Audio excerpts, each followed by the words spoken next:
Hey everybody, this is Mattie with Altcoin Buzz. Hope you're having a spectacular weekend. Happy Canada Day to those out there listening in my home country of Canada. And we're looking at a few different stories. We're looking at what Arthur Hayes, CEO of BitMEX, has to say about Bitcoin this year. We're looking at a follow-up story, taking a look at all of this heavy flooding that has occurred in China that's knocked out so many of the mining operations there in Sichuan province. But we're going to begin here on altcoinbuzz.io, as always, with this article by Chris. Overstock.com stock raises 12.5% after cryptocurrency deal is struck. So what's going on here? Overstock.com's stock rose 12.5% as their subsidiary tZero, which is a security token exchange, agrees to deal with Hong Kong venture capital firm GSR Capital. This deal will give GSR Capital a $160 million worth of tZero's security tokens. So this happened on Friday, and we saw that the stock actually jumped up 12.5%. It was a very, very sudden jump. You can take a look here at the technical details on Yahoo Finance. We're going to, of course, link to all this. This is because their subsidiary tZero made a deal with Hong Kong venture capital firm GSR Capital. So now the tZero token, it's a ERC20 token that runs on the Ethereum blockchain. It would allow GSR Capital to give their investors dividends accrued from potential appreciation of the cryptocurrency. So quarterly, 10% of the tZero adjusted gross revenue will be distributed to token holders.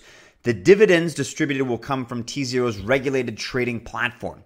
In the future, tZero has announced they plan to list blockchain-based securities, including its own ICO token. So understandably, this has generated a lot of positive hype and generated a lot of enthusiasm. Quote, years ago, we saw the world-shaking potential of blockchain, and since then, we have been methodical in building tZero into a company that will bring great efficiency and transparency to capital markets domestically and abroad.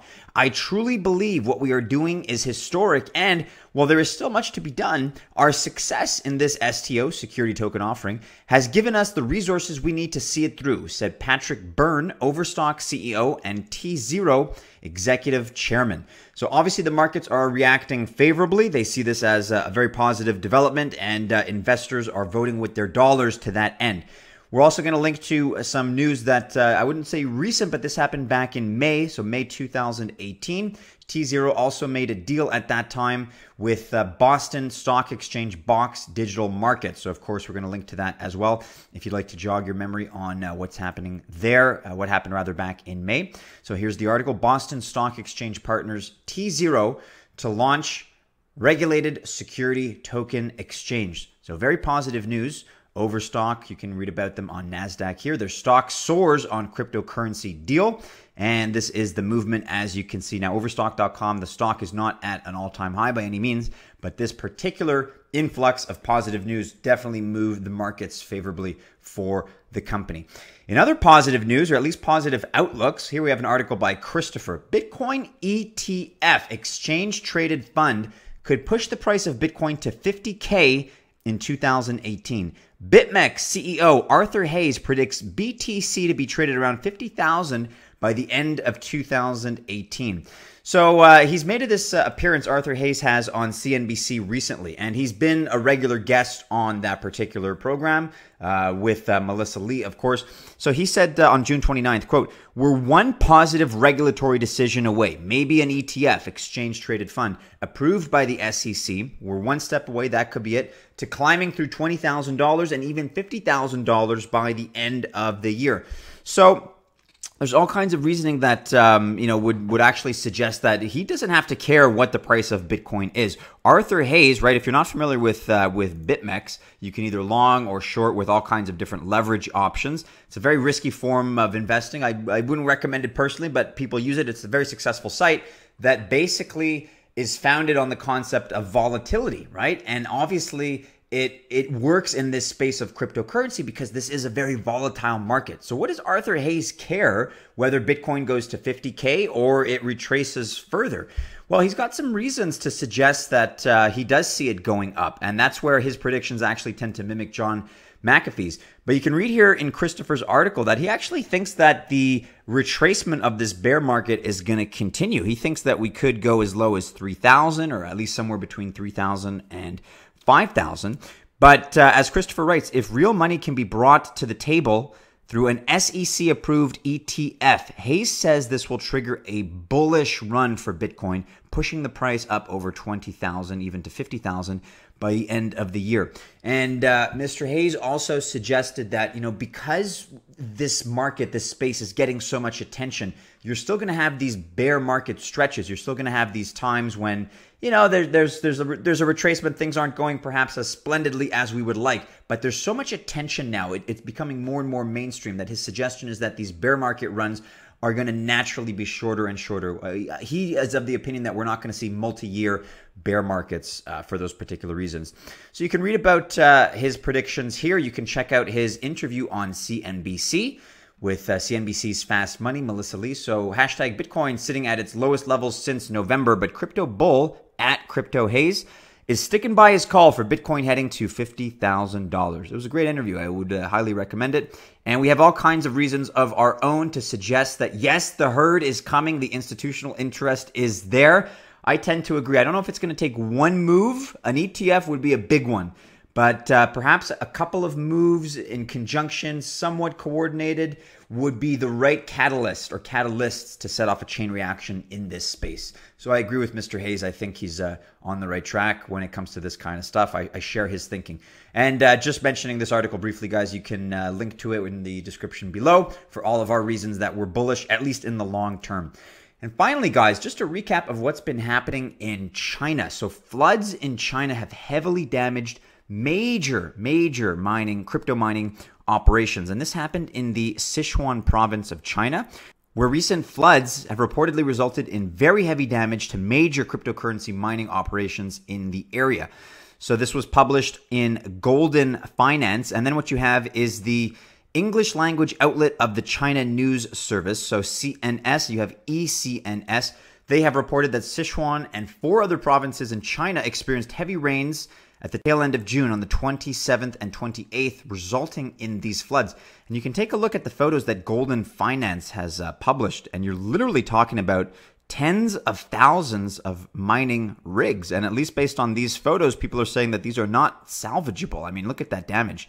So this is a big deal. It affected the hash rate right away, actually, was something that was detectable.